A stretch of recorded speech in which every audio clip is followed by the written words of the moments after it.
Hi there mga beloved yung soulmates. Kamusta po kayong lahat? Andito naman po yung lingkod Renzo Tarot Channel para bigyan kayo ng isang soulful and meaningful na tarot reading. Sige po, ang ating pong reading ngayon isang general reading para sa ating mga pinakamahala na sa sign ng Leo. Okay, Leo, Sun, Moon, Rising, and Venus sign. This is a reading that you are waiting for. Kapag naka-resonate po kayo or nagustuhan nyo pong ating reading, don't hesitate to comment po. Nag-reply po sa mga comments. Like and share nyo na rin po. And of course, don't forget to subscribe. Like and mag-shoutout po sa lahat ng ating soulmates sa buong Pilipinas at sa buong mundo na laging nanonood. At katabang, maraming salamat po sa inyong walang sawang tiwala at suporta. Ulitin ko, this is for you, Leo, Sun, Moon, Rising, and Venus signs. Kunin na natin ang isang pong baraha. Spirit Universe, Spirit Guides, Angels, Ancestors, 10 cards for Leo. Okay? Spirit Universe, Spirit Guides, Angels, Ancestors. 2, 3. Ulitin ko po, hindi po ako magsasawang magpasalamat po sa inyo sapagkat yung wala po kayo ay wala po ang success ng Renzo Tarot Channel. Nakakataba po sa puso ang mga comments na aking nababasa. Maraming salamat po sa inyo. Simula noon hanggang ngayon, hindi nyo po ako iniwan and hanggang sa aking muling pagbabalik. For the awareness ng mga bago dito sa ating channel. Ngayon lang naman po kasi ako nakapag-upload and medyo natagalan na panahon na tayo ay nawala at na-busy and now, here I am. Tutuloy-tuloy na po ito at maraming salamat po sa inyo. Your 10 cards are now complete, Leo. Huwag na nating patagalin pa ang yung general reading. Let's start your reading, Leo, with the Queen of Pentacles. So, I can see here, Leo, na actually, kahit previous reading, ganito talaga. There's no doubt or kumbaga walang question sa inyo in terms of finances or kapirahan. There's stability and it will continue grow and will flourish. So, in terms of pera, wala ka talaga po problemahin. So, there's an stability here, magiging matatag, magiging maayos ang flow ng iyong income or kung ano man ba nakakakitaan mo. Sa trabaho, or your career-wise, that will still be continuing na magbibigay sa'yo ng magandang sahod or kung ano man. So, that's where you really belong. And just continue doing your best, Leo. And it's because you don't need to worry about kung pag-uusapan ay pera, wala kang poproblemahin sa ngayon sa nakikita natin dito sa barang to. So, we have here the Nine of Wands. Leo, this is just a reminder because actually this card comes always kapag nakikita kong nire-reading ko kayo. It's because nga sabi ko you are ruled by sun. So ang inyong ruler ay sun. So diba sabi ko kapag ang mga Leo kasi they're very good looking people, they're very jolly, masayahan sila, they radiate positivity, they're very cheerful. For example, sa isang gathering, sa isang community, kapag dumating ang isang Leo, they light up the mood. So, ibig sabihin, sila nagsiset ng tone ng pagtitipon. So, that's why maybe sa iba na parang naiirita sa presence mo, hindi ka nila maintindihan. So, that's why they are very angry, they're very jealous of you. They're, ayan, mayroon talagang tao na hindi ka gusto or maybe just simply observing your actions or yung mga ginagawa mo sa buhay. Okay? Leo, although natural yan na pagiging cheerful mo, jolly mo sa mga tao sa paligid, but still, you need to be extra cautious kasi hindi lahat ng tao ay naiintindihan or ma-interpret ang mga actions natin and our actuations ng, matatanggap nila ng mabuti. But I can see here na meron talagang tao sa likod mo na ini-stalk ka or observing you, your actions, and your plans, Leo. Mainit ka sa mata nila. So, ito yung nakikita natin dito. Ito, Leo, this is again a reminder for you because ulitin ko, every time this card comes, ito laging energy na nakukuha ko. Di ba doon sa unang barahan na Queen of Pentacles, sinabi ko sa inyo na in terms of money, wala kayong problemahin. Maganda ang katayuan, your standing or your status mo in terms of money. That's why maybe there are some people na lumapit sa inyo to offer with partnership, may mga investments, like maybe too good to be true, but please be cautious, mag-ingat sa mga scammer ngayon. Although this is a pentacle, sinasabi ko may pag-uusap, may transaction sa hindi transparent na lugar. This is a dark room. This is a dark corner. So, ibig sabihin, maybe papakagatin ka lang, but later on, it will fail and bigla na lang maglaho at hindi mo na ma-contact or, wala nang balik sa'yo. So, sayang ang mga pinaghirapan mo, sayang itong mga blessings na meron ka. Kailangan lang maging maingat. So, what I'm saying is that sa panahon ngayon, alam mo yan, naglipa na talaga sila. Magagaling, matatamis ang dila nila, magagaling sila magsalita, papaibigin ka nila, or it's like, they are going to catch you, but later on, ang bilis rin nilang, hindi mo paramdam. Be careful, be extra cautious. Kailangan lang maging maingat na yun. So, we have here 9 of Cups, okay?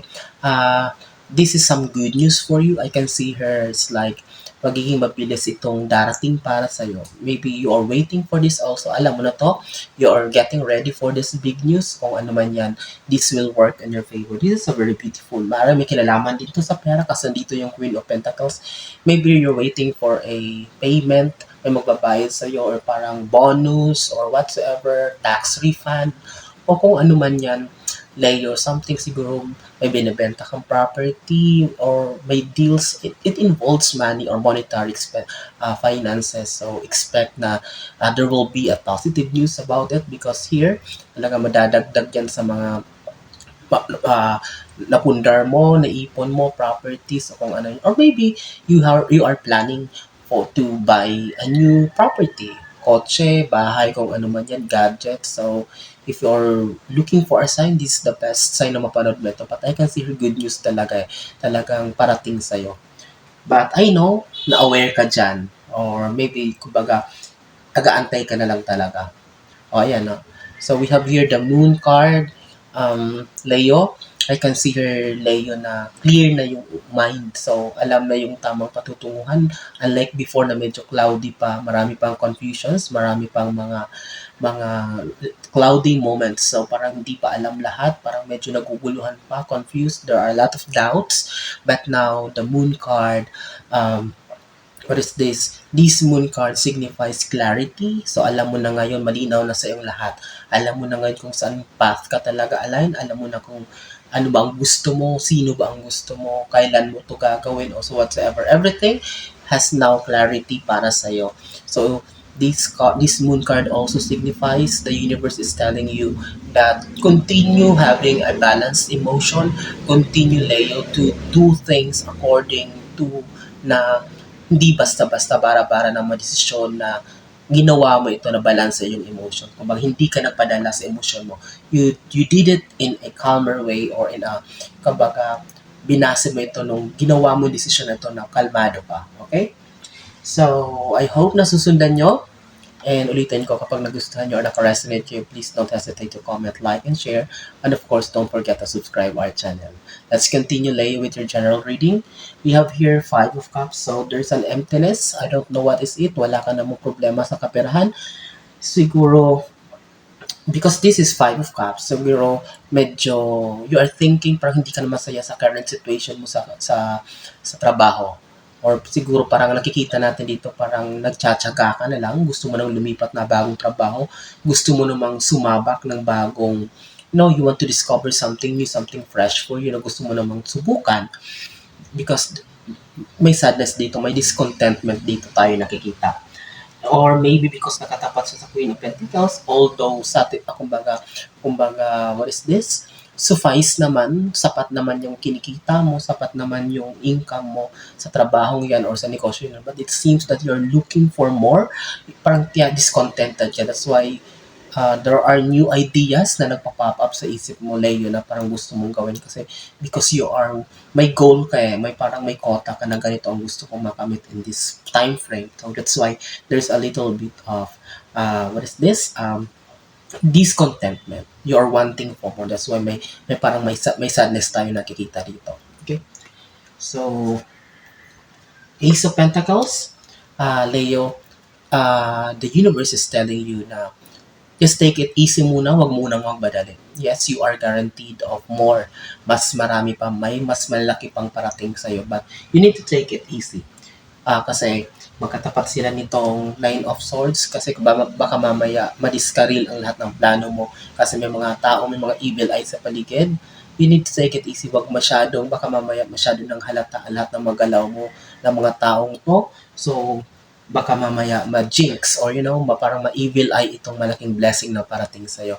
So, medyo dahan-dahan lang yung magalaw, dahan-dahan lang yung kilos kung pwede namang gawin ang mga bagay ng take one step at a time, hindi biglaan, huwag magmadali. Okay, guaranteed siya ng success, guaranteed siya ng prosperity and abundance, magtutuloy-tuloy ito, maganda ang magiging future mo. But as of now, do it, it's like slowly, one step at a time. Okay, maraming evil eyes sa paligid. But this Ace of Cups signifies, ulitin ko, success, good news. So, talagang prosperity, victory, something new, something fresh, lalong may kinalaman pa sa Pentacles. O, di ba sinabi ko sa'yo, discontented ka, naghahanap ka na mas marami, mas malaki pa. So, eto na. Na sabi ng universe, bibigyan kita. Pero wag kang magmadali. Leo. Okay? So, napakalinaw ng mga baraha. Oh, Ace of Cups.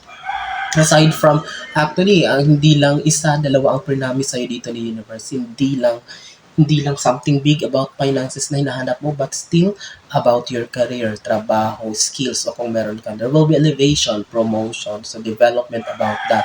So, maaring may makaka-discover sa'yo na inilipat ka sa mas magandang department na parang magbibigay sa'yo ng mas doble at triple pa na sahod.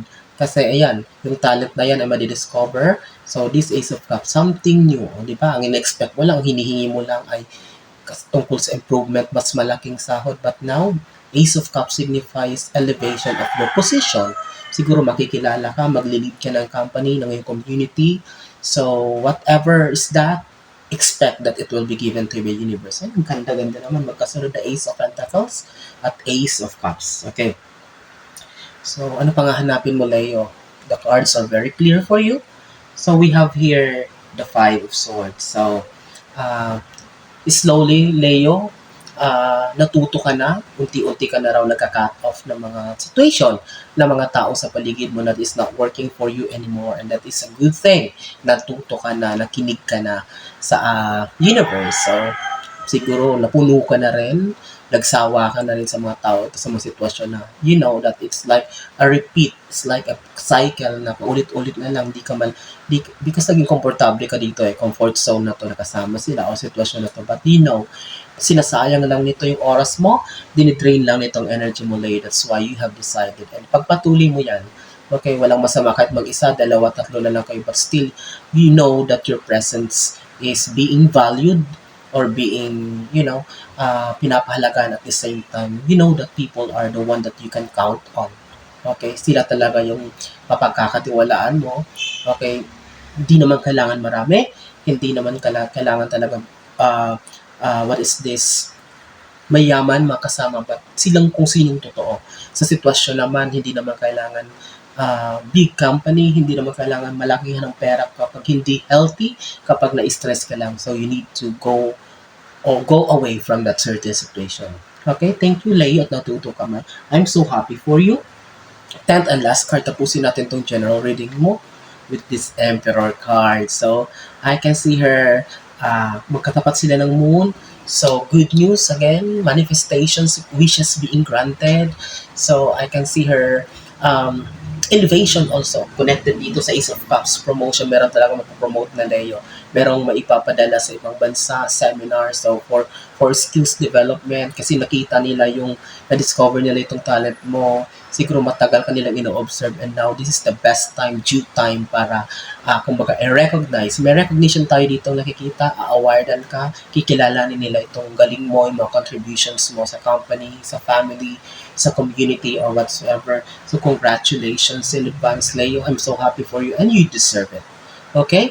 I hope and I pray na nasundan at nagustuhan yung ating reading ngayon. Kapag nagustuhan nyo or naka-resonate kayo, don't hesitate to comment, like, and share. And of course, don't forget to subscribe. Maraming salamat sa inyong walang sawang tiwala at suporta sa Renzo Tarot Channel.